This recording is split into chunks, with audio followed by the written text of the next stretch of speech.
So, welcome. This is our first family support webinar, and there are 15 that are scheduled right now. There are 5 different topics, and I am so pleased that the word is getting out for our families so that we can help. We want to be able to support you in all the new technology that's happening. So the first one here is Office 365, which is Microsoft. It's their suite of applications. I'm Kimberly Wolf. I'm an instructional facilitator. I work in CNI and was a teacher for many years in middle school and love technology. So I am here with Emily Bannon to kind of help you just understand and some of the technology and answer some of your questions. So welcome. We're going to explore. Let's begin. Well, one of the first things I want to do is give you, and I'm going to pop this into chat. It is a code that allows you to see this presentation in different languages, if you wish. All you would need is the Microsoft Translator app that looks like this green thing, and you can get it from your Play Store or from your Apple store, and you can get it on your cell phone, or you can just open up a browser like Chrome or Edge and type in translate.it and put in that conversation code that I put into the chat. I will say it out loud so that you can get it if you have not found chat yet. We'll look at that in a second. It's P as in Peter, R, T as in Tom, Z, W. So PRTZW. Let's move on. So this is just sort of before we begin, some tips for participating in a Teams meeting. If this is your first opportunity, I know there's a lot of different ways to have video calls out there. People FaceTime all the time. People use Zoom. People use sometimes Facebook has a way to have video conferencing, and Tacoma Public Schools is using Microsoft Teams for the video conferencing. It's very safe and it's set up just for us. So some Teams features, it looks different depending on whether you're on a cell phone or maybe a laptop. The best way to view all of these things is a student device. So if your student has gotten their one-to-one device, if they are in 6th grade through 12th grade, they will have a district borrowed device or a device that's lent to them. And it's probably the best for them to use the app, the Teams app, and we'll show you a little later on that, how to get that. But you might have been able to just click the link and join on your phone. So everything, it'll look a little bit different. For me, my settings, I have this bar that is at the top of mine. And those are all of the settings. So in my desktop version of the screen, that's kind of up at the top where my mouse is moving around is where my toolbar is. You might have an older version of Teams, and then your toolbar would show up in the bottom. Also, I believe that the web version, if you just joined online, will be down at the bottom. So when you move your mouse around your screen, you'll get that toolbar that'll pop up. And at 2 o'clock, I have a Microsoft Teams meeting webinar that you can join to find out more about Teams. All right, so during this webinar, there's 3 ways that you can ask a question. The first way is chat. You may or may not have chat enabled depending on how you join this call. And if it is available, you would have this speech bubble and you'd be able to click it, and then out to the side, you would have a panel that would open up that has chat, and you're able to type in a question, and Emily is there helping with that. You could also raise your hand. I will try and stop periodically, and Emily can always unmute herself and say, hey, Kimberly, we've got a really good question here. So that is something that you can do. And then at certain times, I will ask you to maybe explain using the mic. So if you have questions about today's session, probably the first thing to do would be to pop that question into the chat. If you don't have chat, that's a little difficult to do. So then maybe the hand raise or the coming off of mic would be better. But we also have you know how we've got a form. So you know how when you're watching something or you're learning about something, it triggers questions, and you might even have a suggestion of maybe further webinars or just some way that you want to communicate something with us that kind of is a little off topic that isn't about Office 365. So then I would encourage you to use this form, and Emily will pop that into the chat. I will also, actually, I think I've got my hands on it right now too. So I'm going to pop that into the chat. Oh, she beat me to it. Thank you, Emily. And you just essentially open up a web browser. You can, if you have access to the chat, you can click that and it'll just open up a Microsoft form that asks you, do you have a question? Do you have a suggestion? And then you're able to give that. So please use that form. If you don't have access to the chat, you can open up a browser and type in bit.ly/FAMQandS, and the F, Q, and the S need to be capitalized. So I should pause here before diving in a little bit. Is anything, it looks like chat's pretty much in control. So I will. think we're good to go. Thanks. All right, thank you. So let's do this. So our objectives today, we're going to be looking at Office 365. And what is that? That's Microsoft's suite online. 365 is just the term that they're using. 365 days a week, probably. I mean, sorry, days a year is probably what they were thinking with that, but it's their Office suite. It's Microsoft Word, where you would write, you know, type essays and things. It's PowerPoint. You've seen this slide that you're seeing is actually a PowerPoint presentation, and that's this red P. We've also got Outlook in there, so that's the email that students have access to. And then Teams is how your students will be having their virtual meetings. And finally, the big one that we're going to be looking at a little bit more today is OneDrive, and that is your cloud storage. So it's just a place to keep files and to share files. So that's what we're going to be focusing on today. And then finally, how to get help. All right, so there's many ways to log in, honestly, but there's two main ways that are easily accessible for students to log in. So on a student device, the default page will be the district website, which is tacomaschools.org. And if you or the student are using a personal device, you could still go to that tacomaschools.org in a web browser, type that in, and then that's our Tacoma Schools website it's loaded with information. If you found this webinar, you may have found it through the website. When you click on families, there's a section there for all of the webinars that have been scheduled. And this Office 365 right at the top is a simple way to go right into Office 365 and log in. The other option is just from any web browser, Chrome or Edge are preferred. You can just type office.com at the top and sign in, and the students will sign in with their ID number at tps10.org. So to find out their ID number, you would need to contact the school, or you could go through Hack to find that out. So the Home Access Center. And then their default password will be lowercase TPS, and they should change that so that they can have privacy. All right, I'm going to actually show you two different layouts before I hop in and show you really live what it would look like to log into Office 365. So these are just PowerPoint slides to show you, but then we're really going to dig into the true website. So I've noticed that there's two different layouts.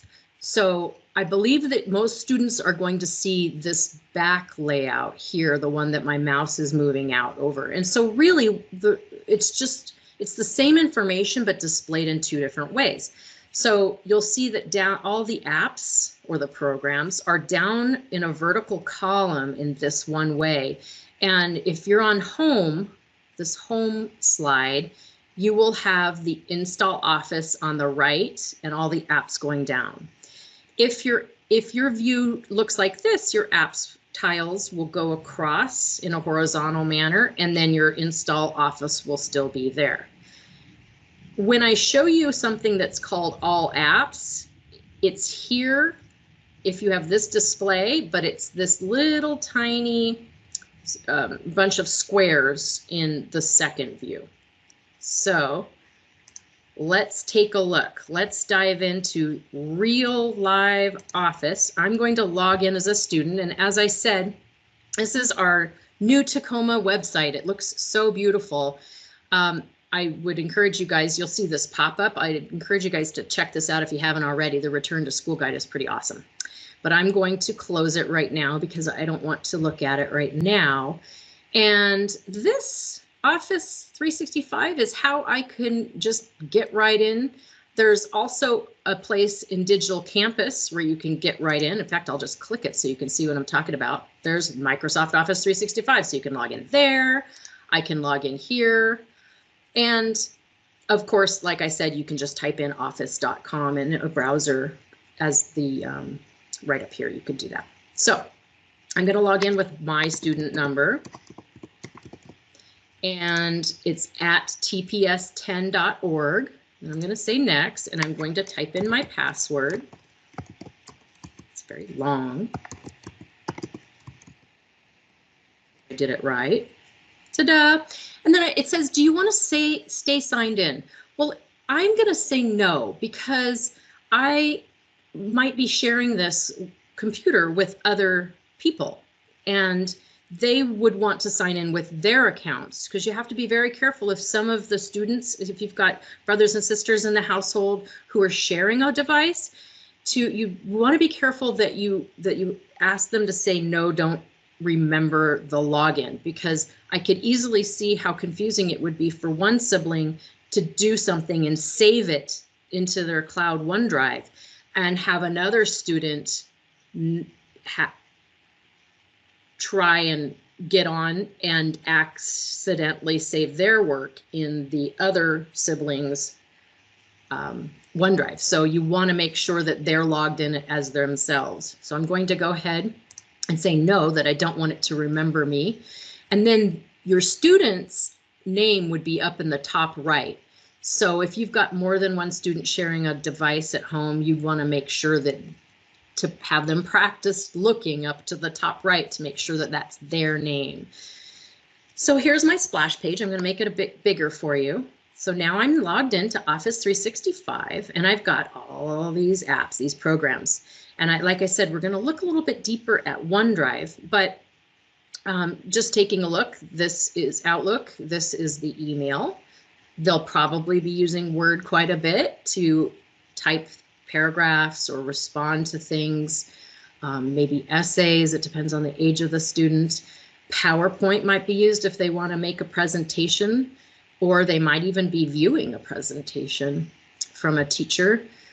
OneNote may be used. That's a note-taking spot. And Teams for sure will be used for communication. So, and I love Teams online, works great, but like I said, I encourage you guys to use the app.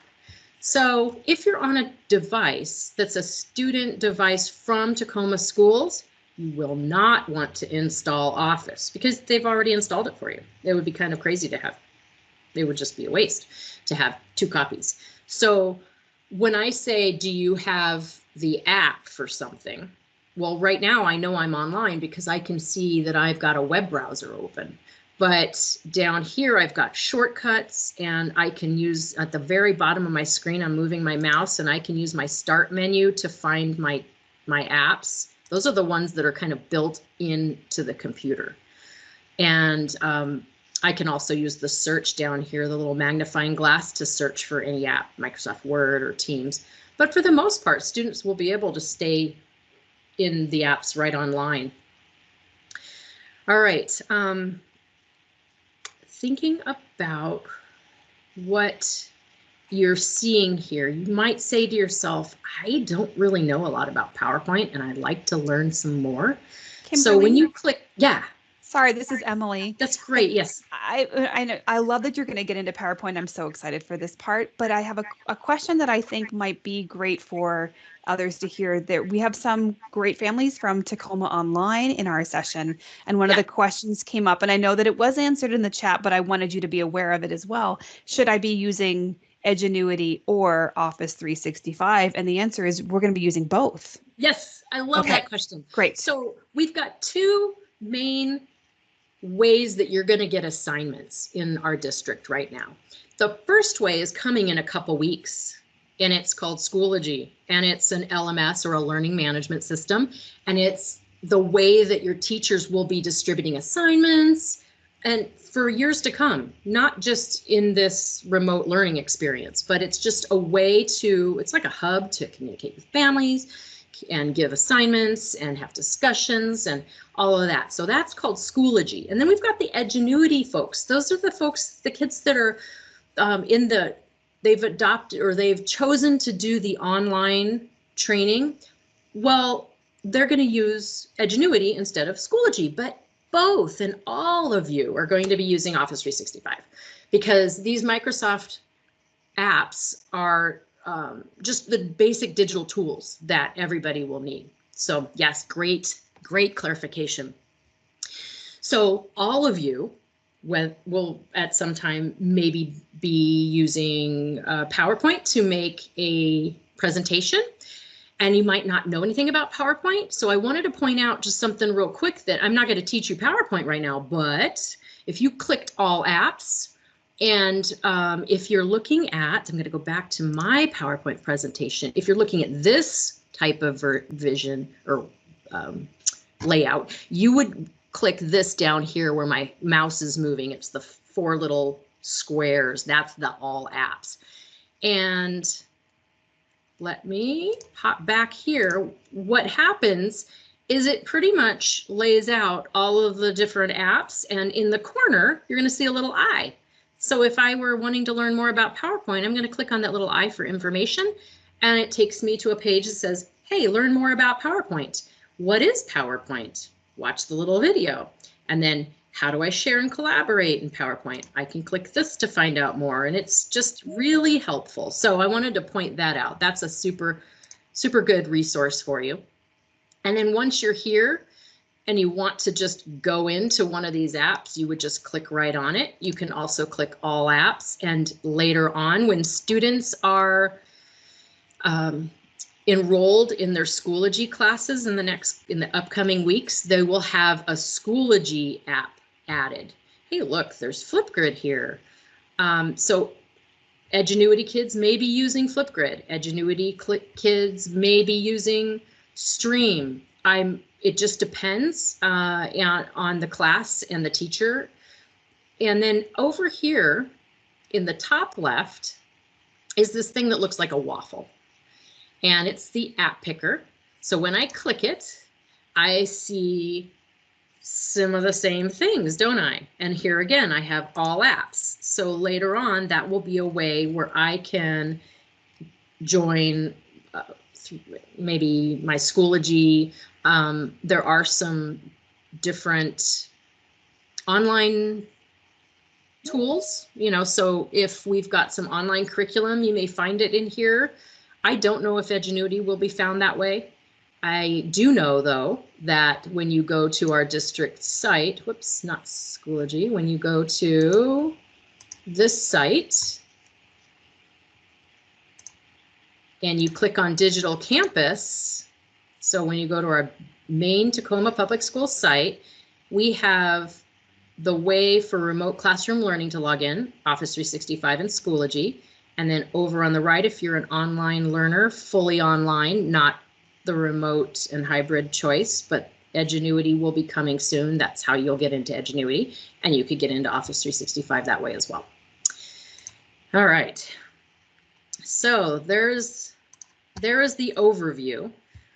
We have about 8 minutes more, so I did want to take this opportunity to show you a little bit about OneDrive.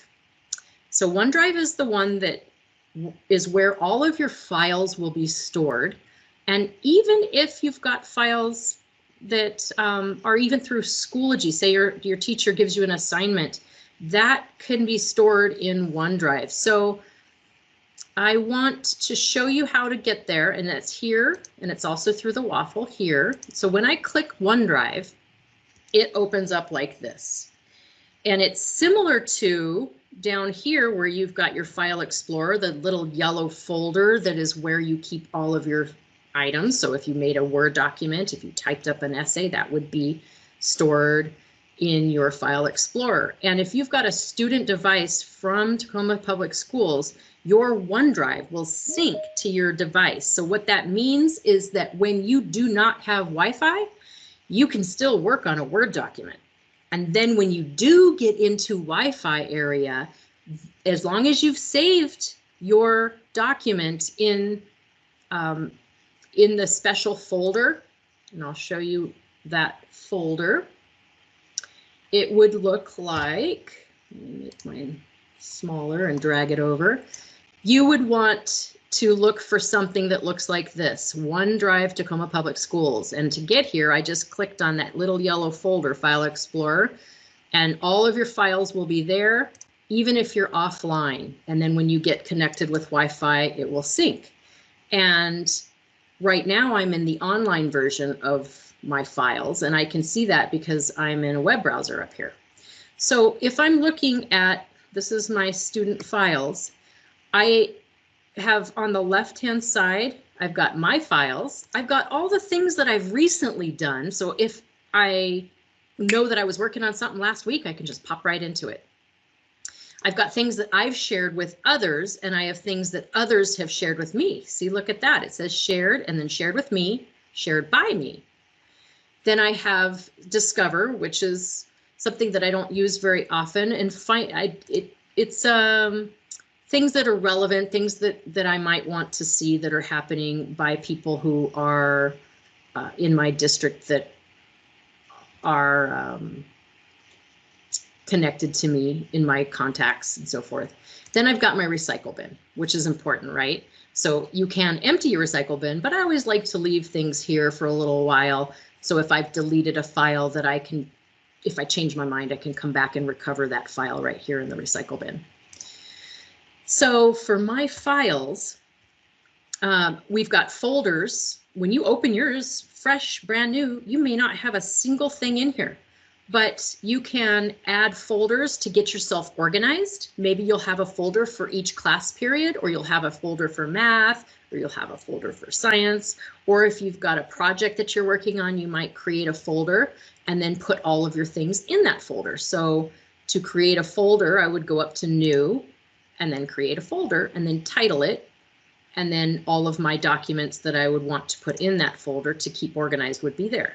And as I scroll down, the yellow ones are the folders, but then I've also got these green ones, which are Excel spreadsheets. I've got Word documents that have the blue W.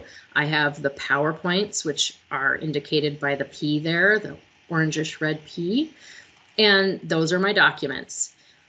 If you wanted to upload something, maybe you had something on your computer that you made and you wanted to put it up in the cloud, you could just save it like I was showing you earlier, save it and then choose to save it in your OneDrive on your laptop, on your computer. Or you could click this upload, and if it was a file, you would click files, and then you would look for the document that you would want to upload. And by upload, it just means get it on off of your computer and up into the cloud. And the benefit of having it in the cloud is that you can get to it from any device. It doesn't just live on that phone, or it doesn't just live on that laptop. All right, should pause here for a second. How are we doing, Emily? Do we have anything? So this is great. I'm going to say this for the sake of everybody. So I appreciate all the great questions that are coming in about Tacoma Online, and I will do my best to address those at the end, but I want to refocus that Kimberly is doing a great job of giving us an introduction to Office 365, and that's what this webinar really was about. And so I want to honor everyone who's asking these brilliant questions and for all the help in the chat. Please know that I'm making note of all of this. We know that people have questions about Tacoma Online. So when Kimberly's done with the webinar and the recording has stopped, I'll see what I can do off recording to give you some next steps guidance for that. But I'm going to try to refocus on support for this because I know you have, what, 2 more minutes? Is that right? Yeah. I can't Thank believe you. the time has flown by. Yes. Thank you, Emily. And that is really true. And that's why we made that, and I appreciate that Emily keeps putting a reminder in there that if you have questions and they're not about Office 365, to please use that form. It's just a real quick 2-question form. It's the first question is, do you have a question or a suggestion? And then the second question is, what is your question or suggestion? And then we can get back to you because it will keep a record of all of that. So there are more webinars too. So keep an eye on that. There's going to be webinars on different topics. So those might be other places to get your questions answered. All right. And so that kind of leads us into this was just a super quick overview on OneDrive. And that kind of leads us back to, how do you get help? So if you are on a student laptop, there's a little blue question mark, and that all you have to do is click that and it will take you to some choices for getting help. There's also the Family Support Center on that website, on Tacoma Public Schools website. At the top, there's that thin black bar. If you click Family Support, I think it's Families and then Family Support Center, it's got some helpful tools, it helps all kinds of things. Some top 10 questions that you might have about the start of school, that sort of thing. There's a phone number that you can call, and you can email studenthelp@Tacoma. So thank you guys. I know half an hour goes so fast, but hopefully you got a good overview of just what is Microsoft Office 365 and what is it that we're talking about when we're talking about, accessing these programs in the cloud. So we really would love to know if you found this session helpful and any feedback that you have about the session. It would really be great. This is just a quick form that it's just a few questions. I'm going to pop it into the chat. That funny looking thing that you see here, this is called a QR code. And if you have a phone nearby, you can use the camera app and just kind of hold the camera up to that, and it should open up to a Microsoft form with just a few short questions so that you can let us know how today's webinar went. And we got through the basics, and please join me for webinars in the future. At 2 o'clock, we're going to have one about Microsoft Team meetings like this. Thank you all. Thank you, Kimberly. That was a great session. We appreciate Bye-bye. that. I'm going to stop the recording and we'll check out those questions that you guys had.